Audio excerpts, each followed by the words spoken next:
எத்தனையோ ஆற்றல், மின், வெப்பம், ஒளி என்றெல்லாம் இருக்கலாம்.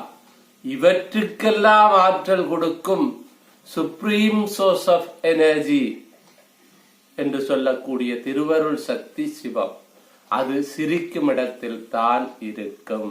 சிரிப்பது என்பது கிண்டல் செய்தல்ல, இன்புற்று மகிழ்ச்சியில். குழந்தைகள் சிரித்தால் கண்டிப்பாக அந்த இடத்திலே சிவம் எழுந்தருளி இருக்கும். அந்த இடம் எல்லா வளமும் நலமும் நிறைந்த இடமாக இருக்கும். சிவம், அந்த சிவம் உங்களுடைய வாழ்க்கையில் வெளிப்பட்டு உங்களுக்கு வேண்டிய மகிழ்ச்சியை கொடுக்க வேண்டும் என்று சொன்னால், நீங்கள் உங்களுடைய வாழ்க்கையில் சில மெய்களை உணர வேண்டும்.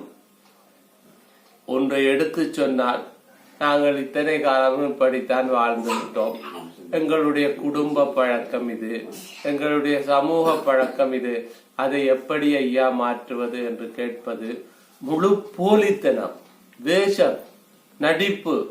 ஐடி கம்பெனிக்கு வேலைக்கு போனோன்னு ஐடி பண்பாட்டுக்கு மாறுறீங்கல்ல, பட்டணத்துக்கு வந்தோடனே பட்டணத்து பண்பாட்டுக்கு மாறுறீங்கல்ல, மேலை நாடுகளுக்கு போனா ஆங்கில பண்பாட்டுக்கு மாறுறீங்கல்ல, அப்புறம் இதுக்கு மட்டும் நான் எப்படி மாறுவது என்று கேட்பது மாயையில் சிக்குண்டு அறிவு மழுங்கி போயிருக்கும் நிலை.